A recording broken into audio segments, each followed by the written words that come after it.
Good morning, podcasters. Welcome back to Going On Daily Live. I'm here with Tony and JJ, and I am Becky. Good morning, everybody. Morning. Hey. Good morning. Look at me in the sun here. It's totally not a background, totally on location in Alaska today with my bear sleeves, right? No, I love it. I love both of your backgrounds. They look good and clean. Like, I just feel like my wall doesn't look like that, so I always put up some sort of digital background. I like it. All right. Well, today's show is called The Kid is Hot Tonight. I will give a shout out to Ron, who at the last moment said he wished the show was called Spur of the Moment. So we'll just throw that one in. But it's going to be a very good show today. We got a lot of interesting topics to talk about. I'm excited about that. Before we dive into it, I will just tell everybody where they can find us. Of course, on YouTube at Rhode Island Broadcasting. You can subscribe to the show over there. You can find us on Facebook at RI Broadcasting or type in Rhode Island Broadcasting. Watch with 10,000 people over there. And of course, you can support the show with stars. Finally, you can watch us on Twitch at RI_broadcasting, where you can support the show with bits. You can also come on over to Patreon at RI Broadcasting and get yourself some swag, some merch, and just help keep the show going. Support it. We would love that. Okay, I'm going to dive right into it. You know, when we have three people, we usually go over. So I'm going to try and be a strict leader here today. That's right. What's the time? Keep us on track, Becky. Yeah, exactly. I'm like the worst for it. I'm like, oh, hey, it's 10:30, perfect, or 11:30, whatever time. I don't even know. It's only 8 here. So, okay, so let's dive into it with you, JJ. We're talking pickleball. Pickleball, anyone? Now, okay, have you guys played pickleball? Never. Oh my goodness. My kid went this week though and played. Did you? My kid, not me. Yeah. But it's huge here. I mean, it's been all the rage, right? It was born out of Seattle. I don't know, back in the 80s, 90s, Tony. Really? I don't know if you're familiar with it. And but now you see it. Every park is, thrown in, Everywhere. pickleball courts, and they're even talking about, which is very thrilling for me. They're converting old malls that have been abandoned and turning them into indoor pickleball courts. That's a good idea. That's a great idea. You get the center with all the courts, but then all the shops can be the restaurants and the bars and the pickleball. I love that. And it's like the swag is pretty phenomenal. But they actually have world championships. I mean, there's medals and going into it. Andre Agassi is playing in the pickleball championships. Wow. Yeah. Imagine that's your opponent. You're like, come on. I know. Yeah, you're some guy doing this for fun on the weekends, and you walk in and Andre Agassi you're working against. Andre Agassi? What? Yeah, you're like, no, we're done here. We're done. Isn't that crazy? Wow. He's into it. And yeah, he's partnered up with this 18-year-old Anna Lee, because you have to work in partners. Mm-hmm. Her name is Anna Lee Waters. She's 18, and she's won like 148 professional pickleball titles, or golds, as they're known. And she's known as the greatest pickleball woman player of all time at 18 years old. And Andre Agassi, she's chosen him to be her partner in the U.S. Open Pickleball Championships next week. Jeez. So clearly, they will most likely dominate. How do you get this good at 18 years old? That's I know. wild. Well, it is addictive. So my family went on vacation, I don't know, a couple of years ago, and Arizona, we went and did all the hiking, but they had pickleball courts. And my brother-in-law is from Seattle. He was like, if you guys haven't played it, you just got to play it. It's addictive. And our family has been addicted since. I'm old, and I'm not that athletic. So anybody of all shapes and sizes, of all athletic abilities, really can play the game and just have fun. It's very relaxed, and the names, some of the rules are kind of silly, but what game doesn't have silly rules? That's fair. We had an old skating rink here that was turned into all different pickleball courts, and it was That makes my heart hurt. I love skating rinks. Yeah, I know, but it was abandoned years ago. Nobody had touched it, and quickly they moved it over, flipped it over to a pickleball court where it was an abandoned property, and now the parking lot's full. So yeah, it is. Yeah, they're like all these like refurbished malls. I mean, they built a pickleball park, literally a huge open park. There's like 8 different pickleball courts and food court, but it's an open air. And I'm hoping there's a dead mall here, not that far away. I'm hoping that they've talked about what do they do with this space? Do they tear it down? Can they bring it back to life? And so that was kind of the rumor of maybe they'll turn into an indoor pickleball court, which I think. Didn't I read not too long ago that some of the touristy areas were trying to put a little bit of a moratorium on new builds for pickleball courts because it was exploding so quickly? I don't know. I think I want to say Martha's Vineyard or one of the islands, or maybe it was more towards the Cape. Yeah, they were trying to get a little ahead of their skis out there, and the locals kind of went put a little kibosh on it. Yeah. So, I don't know. Ron's saying, will it kill tennis? I don't know. Tennis is hard. Tennis is fun too, though. I mean, tennis is like, I don't want to say for a younger crowd, Right. but it's definitely a lot more energy than what you're saying with pickleball. I don't think it will. That's like saying that putt-putt's going to take over golf. That's fair. Yeah, you're right. There's a space for both of them, Ron. That's like saying video killed the radio star. Yeah, that's a good one. Good one. I love it. So I just looked up while you were talking about my town. So I'm in about 40,000 people in my town. I guess there is a club called the Parkland Pickleheads. Stop it. It says that we are building a 24-court outdoor pickleball facility in the next town over starting next month. Now, that being said, where I live, it's cold a good chunk of the year. So the fact that they're making it an outdoor facility seems silly to use it for 3 months of the year. I think they're missing an opportunity there. But hey, it obviously has enough popularity in those 3, maybe 4 months that they deem it necessary to build 24 courts.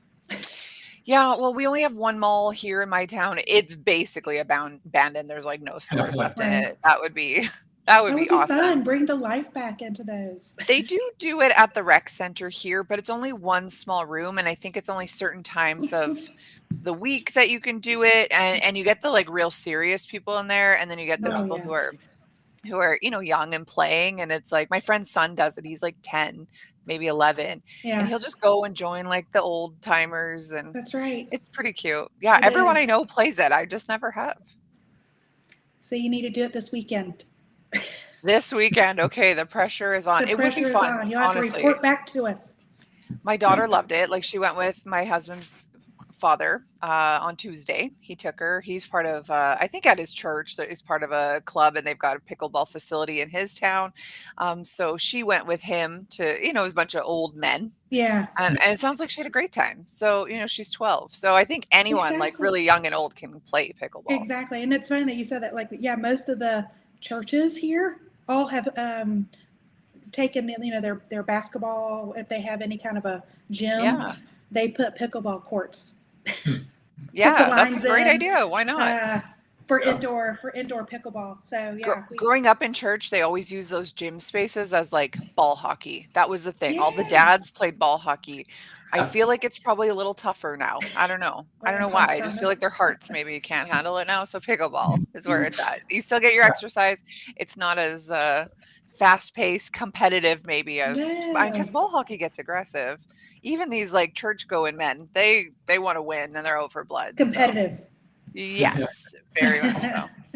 Okay, well, it sounds awesome. But Becky, definitely will try. There's a lot of good fashion. Fun fashion. Oh, is there? Okay, well, I love tennis fashion. Is it anything like that? It's very much, but a little bit more quirky and fun. Okay, yeah. I love this. I'm into it. Give me like a cute little skirt, paddles, a cute little visor. You get fun paddles and designs and sayings on them. The T-shirts are because it's pickleball, and so everything is has either a pickle on it, or it's fun fashion.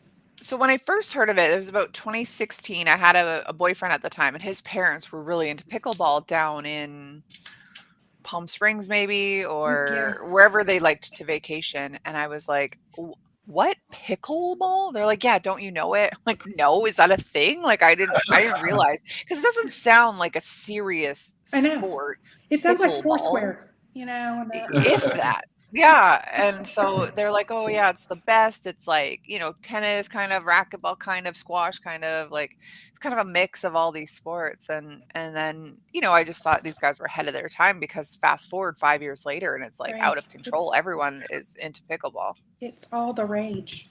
And who knew they had US Open pickleball with Andre Agassi? Yes.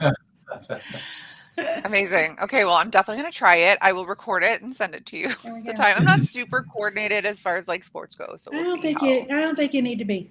Yeah. Okay. We drank during ours, you know. Oh, okay, I'm in. But we're not doing the serious, you know, I'm not going for the US Open or anything, but yeah, we're all into the cocktails and the casual, you know, it's well, listening you talk about this mall, like an abandoned mall, you're using the retail spaces, put in a bar. I'm picturing like a little, like a tiki lounge, a sports pub, like get the games on. Go find your thing wherever you like, and then the little stores for you know, store for the rackets, a store for women's clothes, the bags.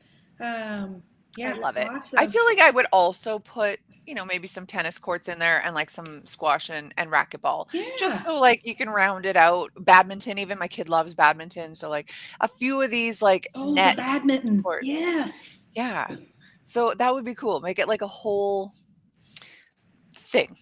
That's right. And there's already a food court in the mall. Yeah, exactly. Lena's saying that. Well, I don't know. Mine doesn't. It has like one restaurant and it just shut down. So, but they need the space is there to be able to cook. Yeah. Okay. I love it. Great topic. I'm definitely going to try this. Okay. Moving along so I can stick to the timeline here. Oh, it's me. Okay. So behind me, we got this mountain here. I did an update on this a couple of weeks ago. I'm not sure if it was with you, JJ. Was it when we talked about a mountain? I can't remember who I was with. Maybe I was with. No, this is news for me. Okay. Okay, so just to give it some background information, this is a mountain in Alaska. It's very close to, I want to say Anchorage. Yes, Anchorage, Alaska. About 80 miles-ish away from Anchorage. There was talks in March that it's going to blow. Now, it hasn't blown since 92. Which really isn't that long. I mean, why would you live in a place that blows every 30 years? Like it's, you know, like to me, I would say maybe don't move close to that. But in March, they started to get some activity. Oh. And so there was talk that it's imminent, but they're not sure. So now there's an update as of 1 week ago. So it's saying that the chances of an eruption on this Mount Spur is the name of it. It's being closely monitored, right? Just because it is so close to Anchorage, which is the largest city in Alaska. But according to a statement from the Alaska Volcano Observatory, the likelihood of eruption has decreased slightly since March. So that's a great sign. All right. However, so it's not going to be Dante's Peak. Like, I just feel like it is, though, because like as you read on, you're like, that statement doesn't really give me a lot of hope. So it says, since March, the volcano has exhibited a few different signs of unrest, of course, but those unrest signs have come down just like ever so slightly. Just like the tiniest little bit. So now it's on yellow alert instead of red alert. Oh. You know, because there is still a chance, right? They still have a greater than normal activity going on in this mountain. So I think, like, honestly, if I lived in Anchorage right now, I'd be freaking out. I'd be scared. Yeah. I don't know about you guys. Are people worried? Are people evacuating or anybody kind of? No, I don't think, you know, people are like, no, you know them. They're like, lava's no match for me. I'll withstand it. My skin can handle lava. I'll stay with my home, right? You know how it is. Imagine being the one guy who took the time to read all the fine print in his business insurance, in his renter's insurance, in his home insurance, and checked off having the volcano coverage. He's going to be laughing all the way to the bank.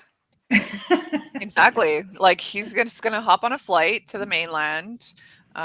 He's gonna just watch his house burn from a camera, and that's it. Collect his cash. Yep. Although He's I going to thought, call in Gigi Wentworth. places, Gigi Wentworth, is that what you said? I know this. It's not Canadian, but I know this. But yeah, I think in Hawaii, where they get a lot of, well, I wouldn't want to say a lot of volcanoes, but there are volcanoes there. Yeah. I want to say that volcano insurance, like you can't get it. I think it's like an act of God that isn't covered by insurance. I want to say that. Whoa. I So could they be don't wrong. like, the South, we've got the coasts, we've got the flood insurance. It's Well, expensive yeah, you as need it. all get out, but at least you can get it.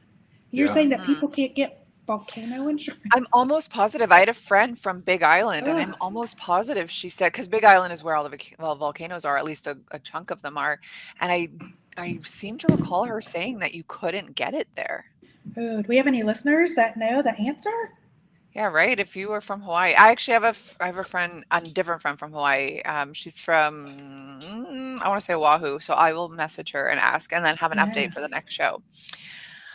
Anyways, this AVO, the Alaska Volcano Observatory, has said that bad weather conditions have actually prevented another flight over the volcano to monitor any volcanic gases that may be venting from the last flyover March 21st. So when they're saying, oh, activity's gone down, it's actually, we've actually had really bad weather for 3 weeks, so we haven't been up there again. So they don't really even know. They have no idea. You know how they like to play it down? Because we haven't monitored it. Exactly. It's like, what is it? If a tree falls in the woods and no one's there to hear it, does it make a sound? Like, that's kind of it. Like, so yeah, it's saying that satellites have not detected any sulfur dioxide coming from the volcano since April 3rd. So this was written on the 17th, so 2 weeks. But that may be because the clouds have kept Mount Spur shrouded. So this is what I'm saying. Like, I don't think they're out of the woods. For them to like drop down the alert a little bit and say, oh, like there's a slight chance that it's actually not gonna, I think that's negligent, quite honestly. Yeah. I mean, I'm no scientist, I'm no geologist, but like, oh, Ron is saying Hawaii does have insurance. Okay, maybe my friend was lying to me. I'll find out though from the source. So scientists are saying that despite the lower activity, the volcano continues to exhibit signs of unrest in the forms of earthquakes. Of course, we know that earthquakes happen under the ground, plates shift, things like that. It pushes everything up. So the unrest could continue to decline or pick up again. So 50-50 chance here is what they're saying. Increasing the chances of an eruption. I mean, if they can get in there with the weather to see, I don't know what they say. Was it a drone? Oh no, a flyover by a plane. Until weather continues to improve and new gas data can be collected, no real determination can be made. And of course, scientists are unable to give a time frame for an eruption if were one to happen. But they do expect to see some changes in data before one happens, as the magma moves closer to the surface. Is it a large, like the size of Mount St. Helena, where if it explodes or if it erupts? Well, how much damage? I was reading on a different article. Of course, I clicked off of that, but it was saying that like if it should erupt, there's going to be a lot of ash. Like the whole entire city of Anchorage will be covered. Oh, maybe not covered in lava per se, ash. but definitely covered in it, which is damaging in its own right. You're going to start clogging everything. So, like I said, it hasn't erupted since 1992. But authorities in Anchorage have said they are keeping a close eye on Mount Spur. They're preparing for ashfall if an eruption were to occur. The biggest problem will be the drastic reduction in air quality and machinery becoming clogged with ash, officials said. I mean, really, like you can't even fly out of there if your planes are plugged with ash, so you're stuck. So to me, I don't know. Why would you want to live there? I don't understand it. Personally. I need to be near a beach. I Well, need but that's sand. like saying you can't, like, why live near an ocean because you could have a tsunami or a hurricane or whatever. So, I mean, I guess if you just live in cold Alberta where I live, we're landlocked. We barely even have bugs. We get the odd tornado, maybe, but we don't get hurricanes. We don't get, we have no water. We don't get tsunamis. We don't get anything like that. So, I think that's the I have place to to admit, live. I didn't have volcano eruption on my 2025 end of the world bingo card. So Yeah. I'm Literally, gonna but you have to check that one should. I mean, natural disasters are going to be all over the place. So, yeah, I totally would for sure. People already become unhinged up there because of their circadian rhythms and the Yeah, darkness to light ratio when they're in totally. the dark for months at a time. Imagine having even just another few weeks of darkness because of that ash cover. You're Yeah, going to see like a mental health for crisis for people sure. that are already struggling. 100%. Right. Well, and so, Alaska is in line with Northwest Territories, Yukon, and none of it here in Canada. And the same thing, they don't they get 24 hours of sun during the summer. They get 24 hours of dark in the winter, Mm. which does mess with your circadian rhythm like you're saying. And the mental health up there I think is quite poor. Like I think it is. I mean, yeah, 24 hours of sun would be awesome, except when your body doesn't know it's time to go to bed. Yeah. Right. It isn't triggered. So you really would have to be mindful about like practicing things like a bedtime routine and blackout curtains and everything to like trick your brain into it. But yeah, that 24 hours of dark, man, that is tough. It's like the winter when you go to work and it's dark and you come home and it's dark. Like at least here, it's depressing, right? Yeah. Seasonal depression. So you figure 6 months of the year, seasonal depression, of course you're gonna have a mental health crisis. So yeah, No add amount ash of and air vitamin D quality into supplement, that. Yeah, literally, you're gonna need more than 4,000 IUs of vitamin D, that's for sure. So, Blame yeah. is that it's steaming. Okay, as of 2 days ago, interesting. I couldn't find a report. I mean, I don't know if you guys know this. In Canada, we've got weird news things. Trudeau government has blocked news in certain ways to help the independent journalists profit other than, like social media profiting. It's weird. So we have a hard time finding news in the world. So anyway, yeah, I haven't seen that. It says that it's steaming. That's awesome. Well, that's Not not awesome, good. but like, it like just pushes my theory that like they're really not doing their due diligence here. Like they need to get up there and see what's going on and measure it a little bit better because honestly, will it just stop steaming? I mean, I feel like it's it's a I tea think there's kettle, a right? calm before the It doesn't storm. just I think with volcanoes, it'll steam and it'll be action, then all of a sudden it'll be nothing. quiet, and then they'll be like, "Oh crap!" So, yeah, I don't know. If you're in Anchorage, get out.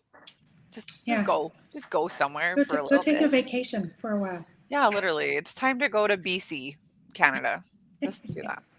So, and you'd think with all this technology, there'd be a better way to monitor other than, hey, look, there's some steam coming out. Maybe we should do a little yeah, something. literally. I'm just picturing like on Twister where they make those like Dorothy units with all the little like things that go into the tornado. So I mean, obviously they're no match for lava. They would just melt up, but they can they make something that goes into the volcano that measures it from the inside out. That's what they need.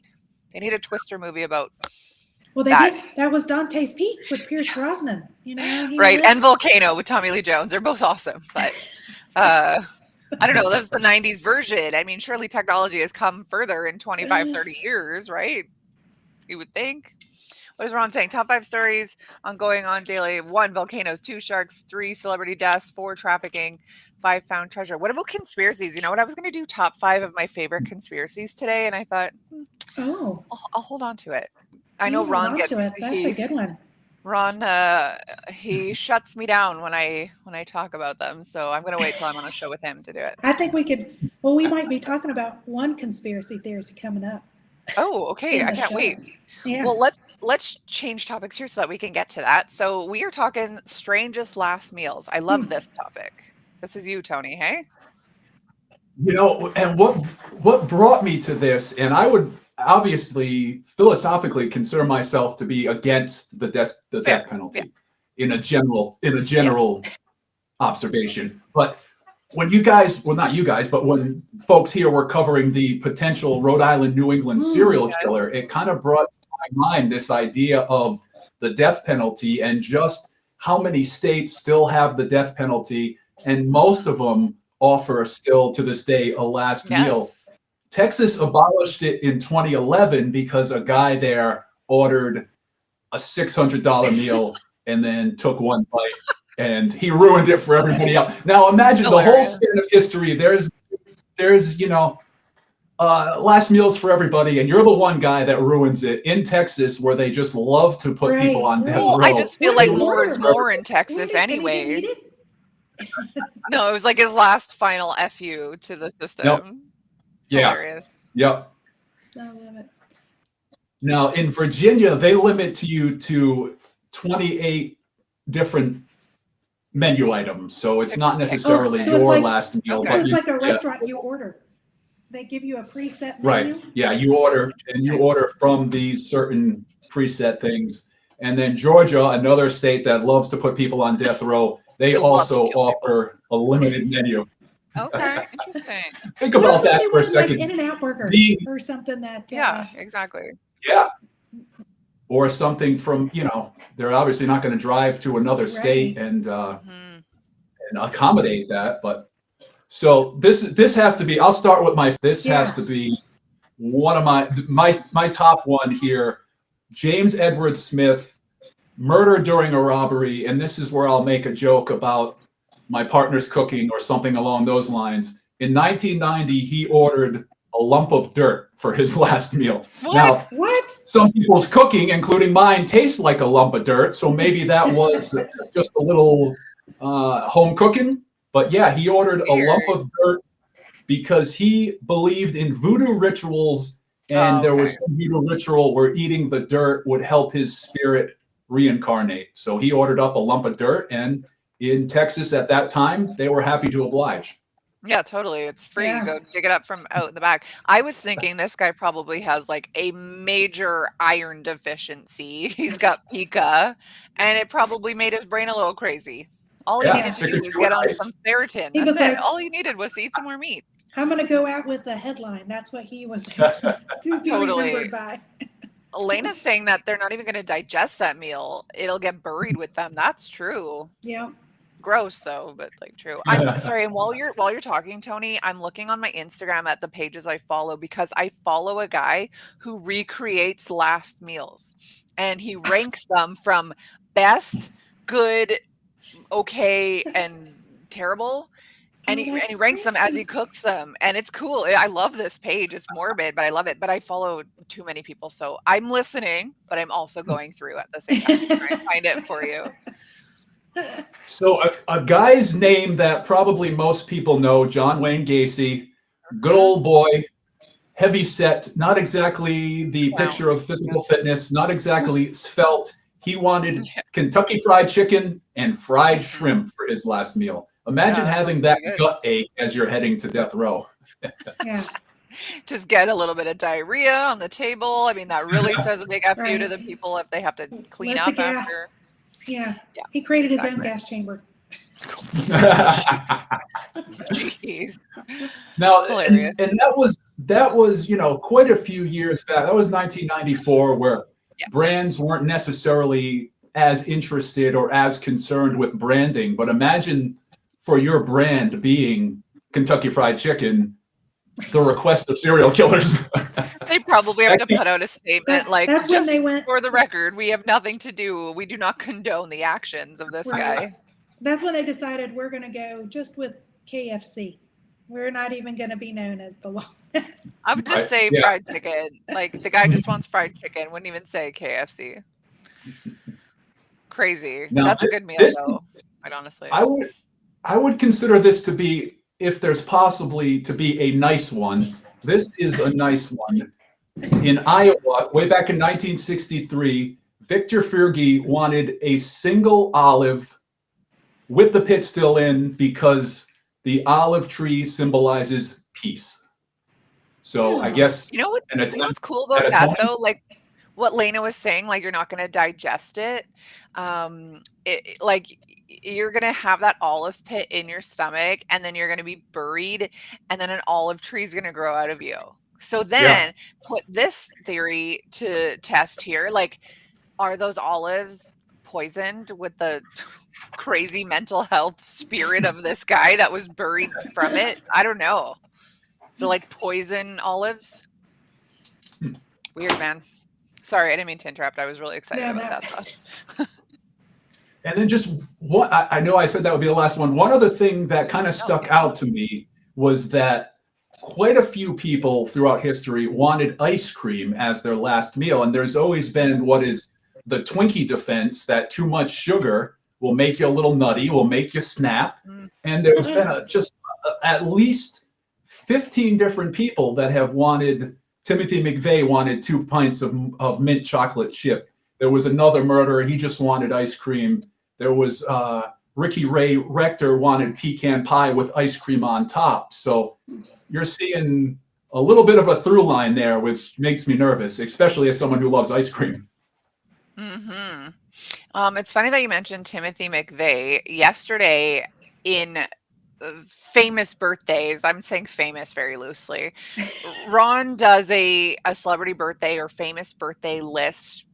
He usually does it maybe once a month, maybe twice a month. And then it's kind of a game. You have to pick your favorite. And we always joke and say, oh, it's not your favorite, it's the most popular. And then he gets mad. No, it's your favorite. It's not the most popular, because he'll have the most obscure names on there. And we're like, how is that the most popular? And he's like, it's not, it's your favorite. Anyway, Timothy McVeigh came up yesterday. And of course, being a little butt that I am, I was like, that's my favorite, Timothy McVeigh. Like, what is wrong with you? Like, you know. And Lena is saying, very good point on the haunted olive tree. Thank you. It like, I don't know, spirits can transfer, I think, like bad stuff. Maybe not. I don't know. Okay, do you have any other ones on your list, or are you done with those ones? No, those were my favorites. Yeah, there's, some people that have ordered the traditional filet mignon, surf and turf, stuff that you would think of as if you were to order a last meal. But those are the ones that stuck out to me. Tony, what would you order? What would be your last meal? I hate to be the typical swamp Yankee, but anything Rhode Island related. So clam cakes and chowder, and chips, any of that type stuff. I've been eating it since I was a kid. It's my cheat day meal. I try to stay away from all that fried food. So if I'm heading to the electric chair, which luckily Rhode Island doesn't have the death penalty, but if I were heading to the electric chair, I'd want to fill up on all that stuff from my childhood. Yeah. Interesting. I don't know what my food would be. I like all I was food. like, I don't know what mine would be. I would say like, I love food. Yeah, exactly. I don't know, some Thai food, some Mexican food, all of the things. I don't know. I couldn't decide. When I find this page, Tony, on Instagram, I'm going to send it to the group chat. It is so awesome. He recreates it and then eats it and tells you like how awesome it's, like the dynamic of like this with this, with this, with this, like, and then ranks them. It's awesome, but I haven't found it yet, but okay, moving right along here. I love this one. This must be the conspiracy one you're talking about, JJ. We are talking about Blue Origin space flight. Fake or real? I have my opinions. Please take us out. Okay, so does everybody, Tony, have you followed this at all? It was the all-women space flight that went up, and it seemed more like it was an 11-minute flight. It looked just more like $1 million ride. Yeah, right. Yeah. But yeah, a lot of the conspiracy theorists out there of like, was it even really? Did they really even go into space at all? Because of when they landed, they're in their tight, blue suits. If you see the astronauts that go, they're in full compression suits, helmets. The doors are like 2 feet, thick, and they open from the outside up because the compression will push it in. And so it's interesting when they show the footage of them, Jeff Bezos unlocking the door, but then the door was already ajar and it was kind of relocking it. They're like, close it for the video, and then he comes over and with like some key, but he pushes it in, and the door is like maybe 3 inches thick, versus like it's now gotten me thinking, did they just, was it just all for show, and they weren't really in the penis shaped rocket that it looked like. It's like from excuse me, Austin Fowler. Powers. That looks like a giant. What 10-year-old designed that ship? Yeah, exactly. What do you think, Becky? What do you Oh, watch some of scam for this? What sure. do you think? You know me, I'm like such a conspiracy theorist here. It's such a scam, such a ridiculous joke, such a waste of everyone's money. Right. But yeah, there's no way. Like, okay, for me, back it up. I don't even think that people went to the moon. Like, Ron will roast me on this. I don't believe in the Ghosting moon landing. algorithms, we're screwed now. But there's a whole bunch of people like me who might follow this one. But yeah, I think it's even if they left whatever whatever they went 11 minutes, okay, like 5 minutes up, 5 minutes down. Did they go really that far? Would they really call themselves astronauts? And that's what they are. I mean, They're that calling kind of themselves stuff astronauts. is so demeaning to real astronauts, right? When they literally it literally was like they paid $1 million to go on a ride that I don't think they went into space because they didn't have any pressure suits on. They had nothing on. There's this funny video of Katy Perry talking, and it was like how Katy Perry sounds after, and she's going on about like, oh, it's like such a huge step for feminine, like all this stuff. And then it goes to a scene of like Bridesmaids when Kristen Wiig is like speaking in Spanish, and it sounds the exact same. It was like how Katy Perry's speech was received. Like, yeah, it's so true. I don't know. I just think it's like, it's such a ridiculous event that happened. And then like these people they picked, like Jeff Bezos' new girlfriend, like someone from the Today Show or something, Katy Perry. Like, how did they pick these people and why? And like, who cares really? They paid money. It was literally, they paid money to go on it. Yeah. So it was like, that's what I'm saying. It was like a celebrity for them to go, oh, we're a champion. Like I think it was like a $2 million fee or something. They paid, to have those seats, and Jeff Bezos kind of led. I think he put in like 20 million to kind of be the wrangler of it, and then everybody that got a seat, it was a couple $1 million to go on this little joyride. Like, imagine just having that kind of income to blow. Like, can you imagine? Like, oh, I want to spend $1 million. Let's say at the low end, $1 million to go on an 11-minute plane ride, basically. But also, and that's what's like, just say what it was. It's like, I paid, it's like you paid a lot of money to basically go on a really high helicopter ride. And literally. Versus they're claiming of, we're astronauts. Look at us. We've done a big leap for women. It's like, no, you didn't. You didn't study. You didn't. If anything, everyone's making fun of you. Like, no one is, well, I mean, I shouldn't say no one.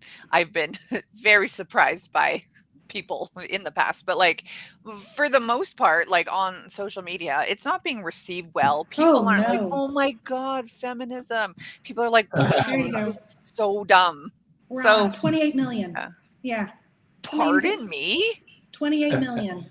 That was Jeff, and I think Jeff Bezos bought the first ticket. Like, is Katy Perry even worth much more than that? Like, no, there's no way. Like, Jeff Bezos had to have paid for this. She's gonna be. She just tanked her career. You know what I mean? Yeah.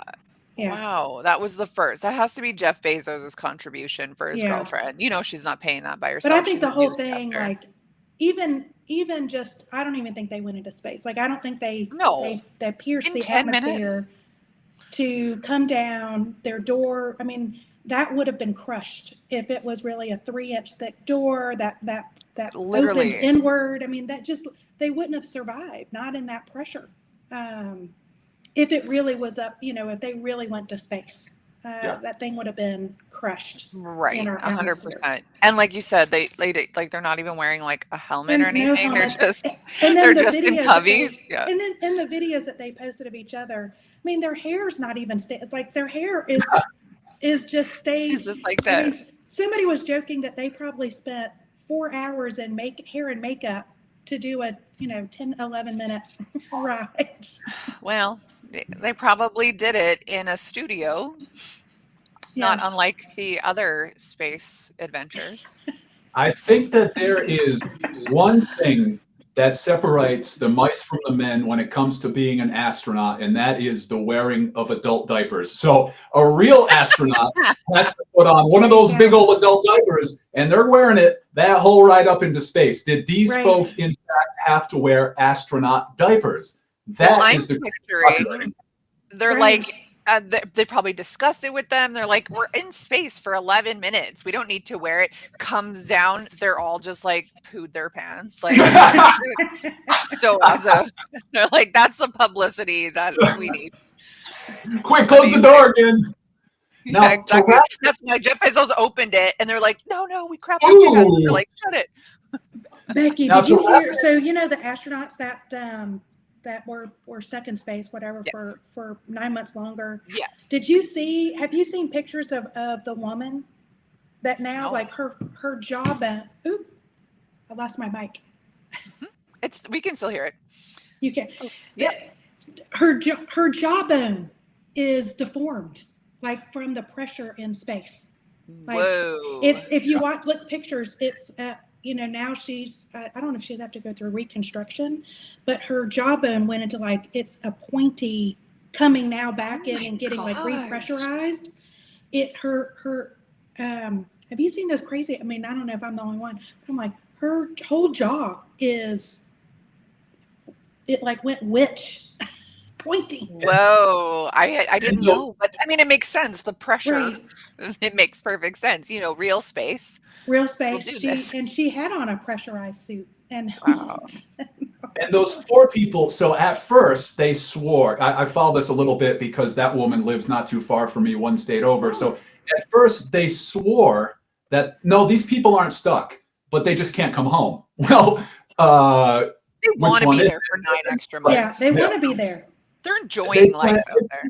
Yeah, we're just going to hang out up here. We don't have any supplies. We didn't train for this. We were supposed to be here for a visit, but no, they're not stuck. Speaking of creative copywriting, but to bring it back to what we were talking about earlier, they could have done us a favor with the Blue Origin flight and took a peek into that volcano while they were up there to let us know what's going on. I mean, earn your keep. Dumped them in there. Ouch, tough crowd. Oh, sorry. Well, did you see last week? I talked about this briefly on the show. Wendy's is known for their roasts, and they went social. Yeah, and when Katy Perry, there was news. It was like Katy Perry's back from space, and they're like, "Can we send her back out?" Yeah. Yes, love it. Wendy's with the sass. I love their social media. Oh yeah, it's they're full-blown edge lord in their marketing. I love it. Why not? I know people are going to eat there anyway. It's not like the 5 people offended by it are going to be like, I'm not going there, and they're going to be like, okay, see ya. Right? Somebody was saying, have you seen the comments on their on the post that they did of like whatever send Katy Perry back, or can we leave her up there? People are like, if they're astronauts, does that mean,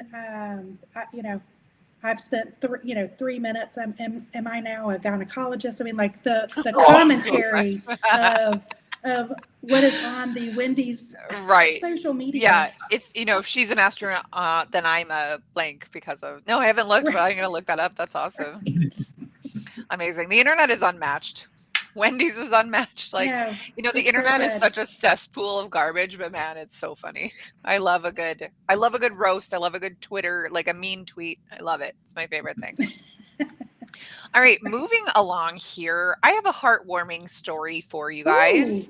I was really struggling yesterday to come up with some topics, and I found this one, and I thought, oh, this is nice. Normally, I do more like doom and gloom just because I find it more interesting, but this one's nice. So this happened a couple days ago on the 19th. It says, a man who's been living on the street in San Luis Obispo, California, has hit the lottery jackpot this week with a $1 million scratch-off ticket. Wow. Nice. The man, who's a familiar face at Sandy's Deli and Liquor, won a $1 million playing the California Lottery's Triple Red 777 game. The store manager is a man named Wilson Saman. He's known this man for years, and he confirmed that this win actually happened and shares how it unfolded. Says he came into the store, he scratched it and was like, "Oh my God, is this real?" He said, "I grabbed the ticket out of his hand, went to the machine." He's like, "Oh man, I'm not homeless anymore." And I said, "Man, you hit the jackpot." He goes, $100,000. And he goes, "No, bro, that's $1 million." Wow. So now Wow. this homeless man, I mean, like maybe he got a couple bucks panhandling, whatever. He Yeah. used it on a scratcher. Why not? I mean, he could have used it on a lot worse things. Maybe someone thinks it's negligent. He didn't use it on water, whatever, savings. But he bought a scratcher and it paid off. He said that the man wishes to remain anonymous. I mean, for obvious reasons, but he Good was idea. in shock when the clerk insisted on personally driving him to Fresno the next day to claim the prize.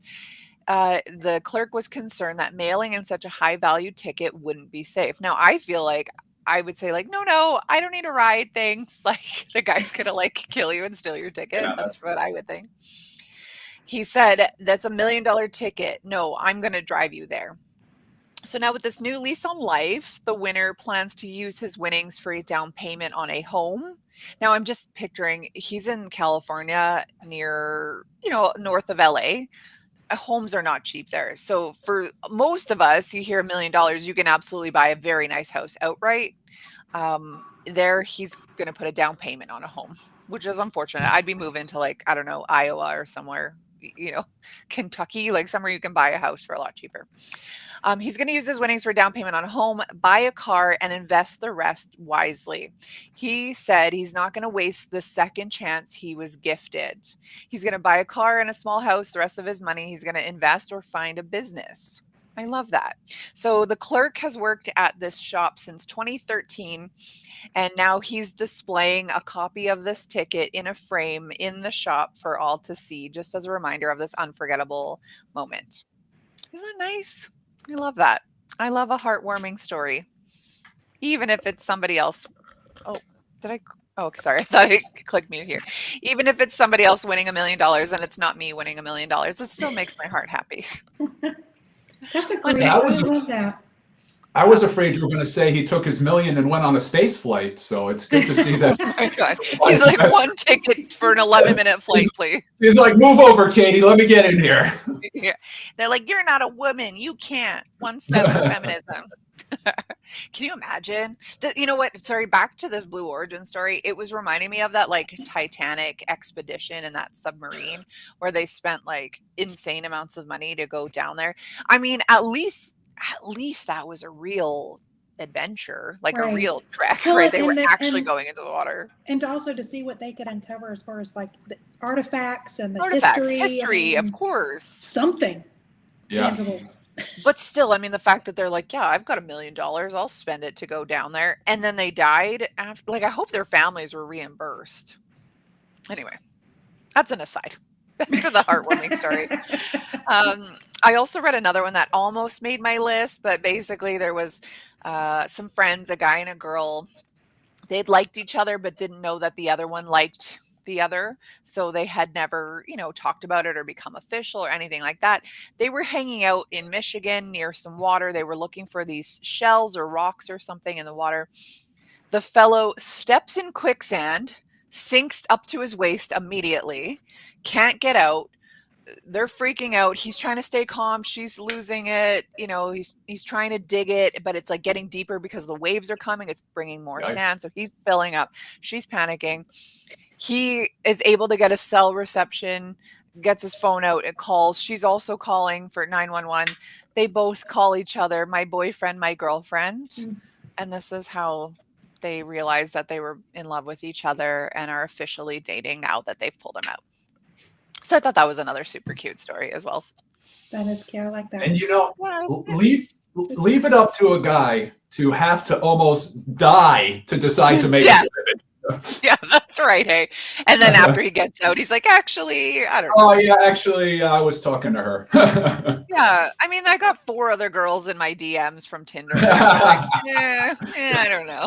He pulled out his phone to get on the apps before he died. They're like, call 911. He's like, just hold on, I got some matches here. Yeah. Hilarious. Okay, well, we're actually making really good time today, and I'm pretty excited about that because I like notoriously go over.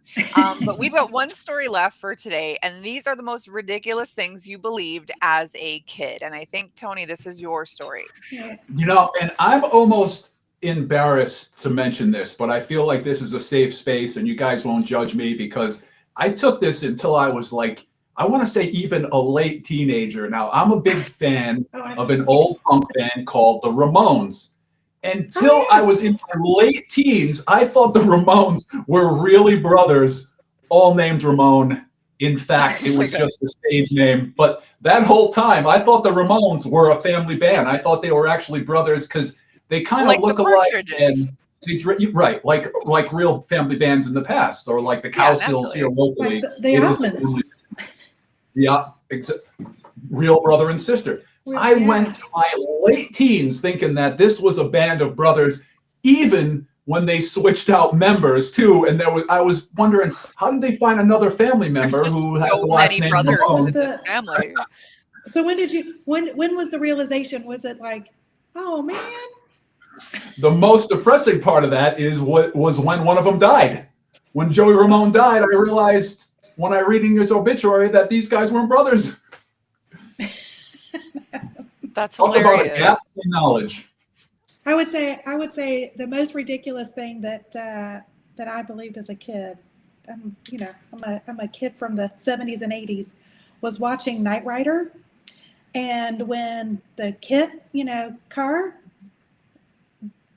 flew up into a floor of a 5th floor, 8th floor, or 10th floor of a skyrise building, and to like get the evil guy.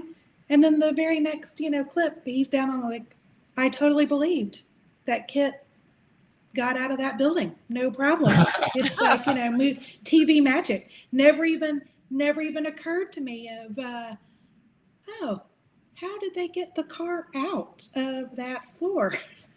The ridiculous things that we do believe as kids. Is it as ridiculous as Ron's? He thought his dad could kill him and make another that looked just like him. Okay, that's smart. If you're told something enough times, you start to believe it, right? What is that? Right? The Invasions of the Body Snatcher movie? Yeah, right. I mean, technically, your dad could have killed you and had another son that looked just like you. I mean, technically, he could have. That's pretty dark, though, Ron. Yikes. Yeah, Ron. Yikes. Lena, let's hear something that I see she's in the comments, so, maybe she has one. I can't think of any. I don't know. You know what my thing was when I was a kid? I was like weirdly attracted to like every dude. Like when I was a kid, I don't know if I was just like a horny little child or something, but like all of the Power Rangers into it, all the wrestlers into it. Like Shawn Michaels, I talk about him sometimes on this show. I was like, Shawn Michaels was like the guy. It didn't matter that he was like a 40-year-old dude and I was like a 7-year-old girl. That was the guy. So to my horror, when I watched that McMahon documentary recently and saw like Shawn Michaels nowadays, I know you were saying he had like something happen to his eye.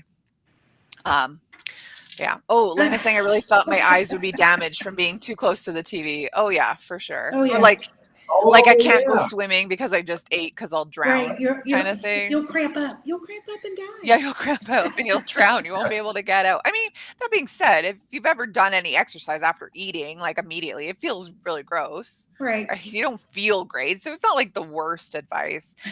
My grandpa, he was a British fellow.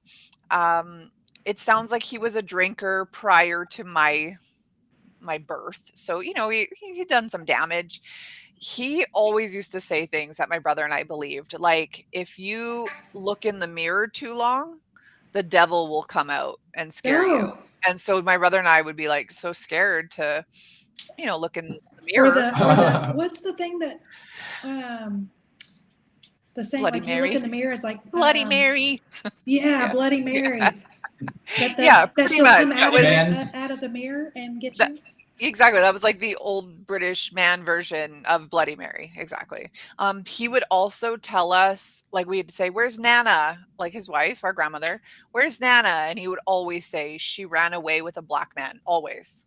And so we'd always be like, "Where's our grandma? Like, why is that?" So he would say all kinds of stuff that my brother and I would believe. And then, as we got older, we're like, "What was wrong with that guy?" It's a weird thing to say to your small grandchildren. Well, him being British and not wanting to utilize the mirror, maybe he just was trying not to look at British Yeah, people's totally. teeth Yeah, he for too definitely long. had. I mean, he died at 63, so he's pretty. By today's standards, 63 is very young. But he had dentures for years prior to that. I think my grandmother had dentures since she was like 30 or 40, like being British. So if not earlier. Yeah, that's definitely a real thing back in the day in England. Like the teeth were bad. I don't know. They just didn't believe in toothbrushes or what. Their water was all poison. I don't know. Lena says Tony and Ron will get this. I thought I would be sent to the bad boy and girls school Saucanaset if I Sure. misbehaved. Okay, tell me more about this place. Is this a real thing? And then we have a different one here, in the sticks too, that was called the Lad School, and that was another bad boy school or bad girl school where, in Rhode Island, that was the equivalent of the training schools, but it has such a prominent location, and it's this really creepy, haunty looking building. So people would kind of see that, and the kids would see it, and parents back in that day would use that for a little bit of behavior correction. When you saw this creepy looking building up at the school, that was in fact a training school. Jeez, that's morbid, but I mean, a great way to like teach your kids to behave, I guess. Nothing like scaring and lying to them. Right. Yeah, Lad and Zambrano were both scary. Okay, interesting. I don't remember any places like that. I don't think my parents, well, maybe they did. I don't think they did a lot of lying to me growing up though. Like I was never allowed to believe in Santa Claus because they didn't want to lie about it and things like that. So, I feel like they were pretty honest about stuff. So from a young age, I like knew stuff. But certainly I did my fair share of lying to my own children. For sure. I'm sure I've said stuff like this. I had this thought when my kids were little that I would teach them words wrong so that when they were like older and saying words, people would be like, "What? Why are you saying it like that?" And then I was like, "That's pretty twisted. Like, why?" Just like simple things like, like on Family Guy, like cool whip, or like instead of cool whip, yeah, instead of the color beige, it'd be beige. Like just like subtle things, but my ex-husband didn't let me do that. So that's probably fair. Yeah. All right, Lena says again, it just sat empty and rotted for years, and all parents in the state threaten their kid with going there. That is dark. Wow. That is twisted. Your parents were dark. Yeah. Much like the song The Wall, gruel and cleaning floors. So I guess she's talking about a school that closed down in 1914. I mean, that place is haunted for sure. So like no wonder people had these thoughts about it, but yikes, that is dark. That's very dark. Okay, well, that's a good story. I love that. And that has brought us right to the top of the hour here. It is 9 a.m. Edmonton time, 11 a.m. Eastern time. So we are done. Ending on time, sort of. Totally. So we're done for today. Come back on Saturday. Of course, we're not here on Fridays, but come back on Saturday when it's going to be Ira and Lena. And I guess we've got a special guest. Now, I won't give too much information about this person, but it sounds like they are a game designer. So that'll be interesting. I want to learn more about it. So make sure you check us out on all of our socials. Again, watch us live, YouTube, Facebook, Twitch. And then Ron has us on literally all of the socials, including new MySpace. Oh, the new MySpace. I can't remember. Hey Space? Yeah, something, hey, space, hey, or something like that. Yeah. Hey. I wonder if, like, I don't even know if we're on, what was that You need one? to be on Blue Sky. Are we on Blue Sky?